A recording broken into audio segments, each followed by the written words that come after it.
Bonjour à tous, Mike Lusio. Aujourd'hui on se retrouve pour une petite vidéo, plutôt deux petites vidéos mais en une. Donc c'est les soldes, deux en un. Alright. Deux setups, le basique et le un peu plus évolué pour filmer en voiture.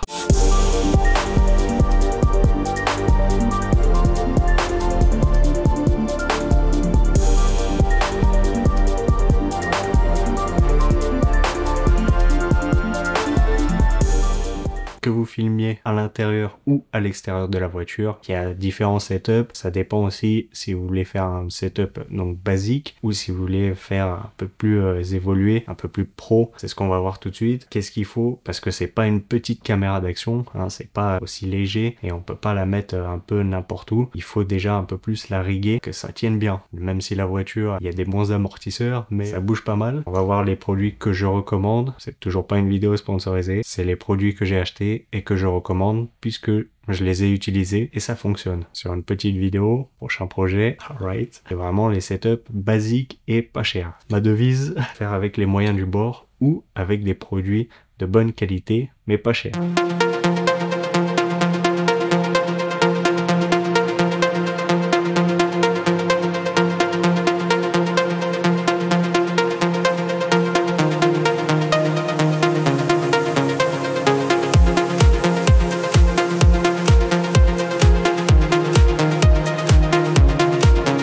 On a un petit setup cinématique comme ça, Fuji X-T4, objectif anamorphique série, c'est le 24, donc il est un peu plus lourd que le 50, un peu plus long aussi. Donc j'avais déjà filmé avec ce setup, mais c'était avec le gimbal, et je filmais quelqu'un d'autre. C'était moi qui avais le gimbal, c'était le Jiun Weebill S, qui conduisait, je filmais. Donc pour le petit court métrage, juste une photo, alright. Voilà, c'était super stable, mais c'était moi qui le tenais, et c'était pas pratique, avec les secousses et tout ça, les petits dos d'âne, up and down, ou sur les côtés, alors que c'était verrouillé, ça bougeait un petit peu. Là, on va voir le petit rig pour que ça bouge pas. Donc c'est le même principe que les action cam, les ventouses, ou les super clamps. J'ai déjà fait une vidéo donc pour les Magic Arm de chez Small Rig, parce que voilà, c'est les moins chers, de bonne qualité, mais par contre, pour ce setup, pour la voiture, je les recommande pas. C'est pas aussi sécurisé que les plus chers. La taille au-dessus, l'évolution, ça a tendance à tourner. Donc là, vu qu'il n'y a pas de petit pin, le Harry Lock, comme ça au moins ça bouge pas. Donc du coup un petit peu plus cher, mais voilà, ça reste quand même assez budget. Donc pour un car mount, pour éviter de dépenser 400 € ou quoi pour un mount, bah là avec les petits Magic Arm et les ventouses, on peut y arriver. Que ça soit sur le super clamp, il y a les petits trous prévus, ou alors sur les ventouses. Donc ventouses de chez Ulanzi.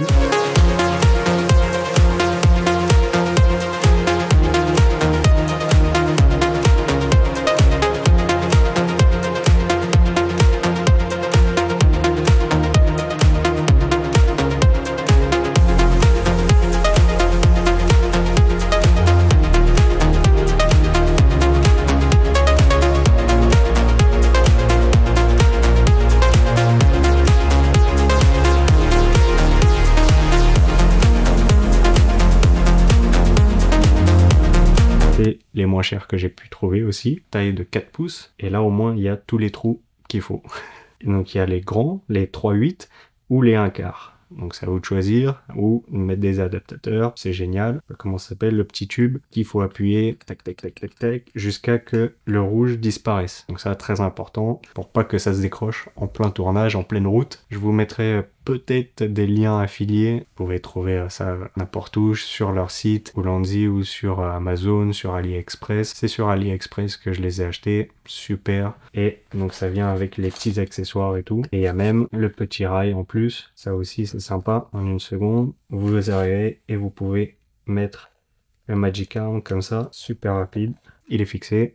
Maintenant, faut bien le serrer. Là au moins ça bouge plus. Ça va pas tourner, alors que avec celui-ci, ça peut tourner, même si c'est bien vissé. Pour les petits moniteurs, pour les petites choses comme ça, un petit micro ou quoi, ou une petite lumière, ça fait très bien l'affaire, c'est super. Mais pour la voiture, on veut que ça soit sécurisé, on veut pas que ça tombe en pleine route, ça peut créer des accidents ou quoi. Il faut que ça soit bien sécurisé. On dépense un tout petit peu plus, mais au moins, on est tranquille avec cela. On voit bien les dents qui sont bien plus prononcées entre les deux. Hein. On voit celui-ci, il a vraiment des petites dents. Donc, Voilà, petit setup, on en prend deux. Sur celui-ci, j'avais déjà mis le petit rail. On peut le mettre sur le côté. Ou si vous avez déjà le Magic Arm avec le lock, pour le locker sur le rail, vous pouvez le faire aussi. Il y a les deux petites pins sur le côté pour sécuriser. Mais moi, personnellement, voilà, je suis plus tranquille avec ce système-là. Je sais que ça se dévisse pas, c'est bien vissé à fond. On peut même visser avec une petite clé Allen à fond. Et voilà. Bien sûr,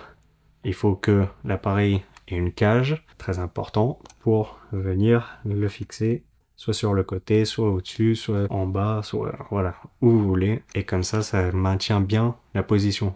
Si on en met que un au-dessus, ça peut quand même bouger. Et là, au moins, comme il y en a deux, tac.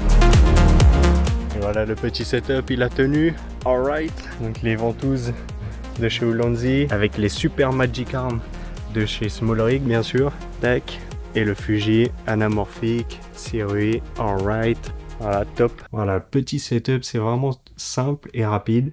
Et pas cher. Maintenant, c'est sûr qu'il n'y a pas de valise, il n'y a pas tout l'attirail, on va dire. Et maintenant, il y a déjà les paquets tout faits de chez Small Rig ou d'autres marques, Tilta, iFootage aussi, qui fait ça. Donc, c'est des prix beaucoup plus chers. Mais en tout cas, ceux-là, ils font très bien le job. Ça n'a pas bougé. Donc, la première fois, j'étais un peu stressé. Et si jamais ça bouge ou ça se dévisse ou ça se déventouse. Mais ça a tenu le coup. On fait bien attention, tac tac, que le rouge il soit bien à l'intérieur et que ça bouge pas. On vérifie. Aussi très important, on nettoie bien la voiture. Un petit coup et c'est bon. C'est ce qu'elle disait. Michael. Super simple à enlever, à ranger. Voilà. Maintenant, c'est sûr qu'il n'y a pas la valise, le petit package. Si vous avez les moyens, bien sûr, prenez directement le package, comme ça vous avez tout. On va voir pourquoi pour le deuxième setup. Et donc voilà pour le setup un peu plus évolué, un peu plus professionnel.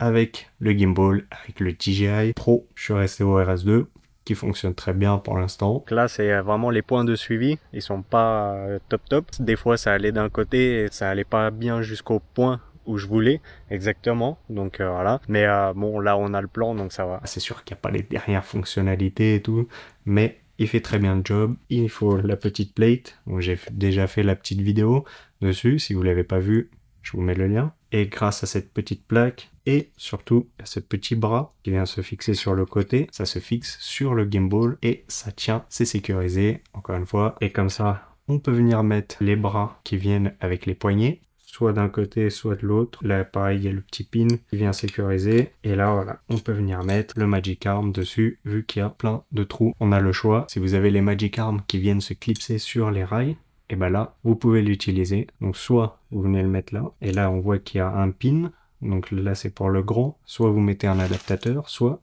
vous le mettez sur le côté. On vient se servir du petit pin de l'autre côté, et donc pour la plate, pareil, il y a les trous, et il y a les trous pour les pins. Super, ça bouge pas. Une fois que c'est bien vissé, une fois que c'est bien serré, voilà, on réutilise les poignets, enfin les poignets, les barres pour les poignets. Donc on n'a pas besoin d'une plaque ou quoi pour pas avoir tout le rig avec les petits ressorts. Maintenant, si vous avez les moyens, c'est sûr que ça sera un petit peu plus smooth. Il y aura moins ces vibrations. Là, il n'y a pas les amortisseurs, donc ça peut bouger, ça peut se voir de bas en haut, tac tac. Mais voilà, pour un setup comme ça, voilà, ça fait très bien l'affaire. Moi, le seul bémol avec ce système, c'est le câble qui vient avec la plate. Il fait quoi, 30 cm? Bah, j'aurais préféré qu'il fasse 50 cm. C'est le seul bémol, parce que sinon, c'est top, ça fonctionne. Voilà, c'est pas cher, c'est assez raisonnable. Là, c'est le setup un peu plus évolué. 3 Magic Arm minimum. Et avec bien sûr la troisième ventouse. Comme ça tient bien. Il y a la version 6 pouces Là, c'est les 4 pouces, ça suffit. Pour l'intérieur aussi, ça suffit. Donc là, vous pouvez voir que j'ai mis un Magic Arm dans un sens, un autre dans l'autre et un autre dans l'autre. J'ai changé à chaque fois comme ça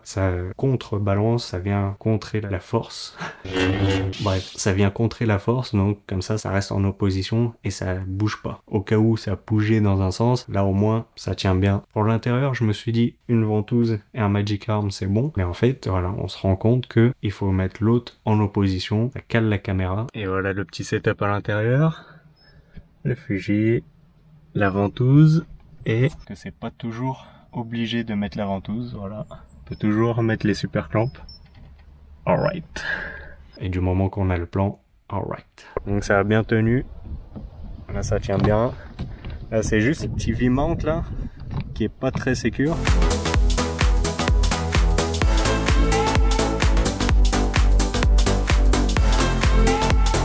Mais sinon tout le reste, le petit Magic Arm de chez Tilta aussi. On met pas le poids sur le rig en plus, on le met vraiment à côté. Alright. Et donc l'autre petit Magic Arm de chez Tilta pour la V-mount. Là c'était vraiment pour être au plus proche, plus compact. Voilà le petit setup, le petit écosystème qu'on réutilise, qu'on met en pratique. Donc voilà, j'espère que cette petite vidéo vous aura plu. 2 en 1, alright. On n'oublie pas de s'abonner et on se retrouve très vite pour les prochaines. D'ici là, enjoy. Que vous vouliez filmer, là, si ça pouvait bouger, il y a des trous. Il y a tous les trous qu'on veut. Pensez à bien serrer. Dans la vie aussi, faut bien serrer.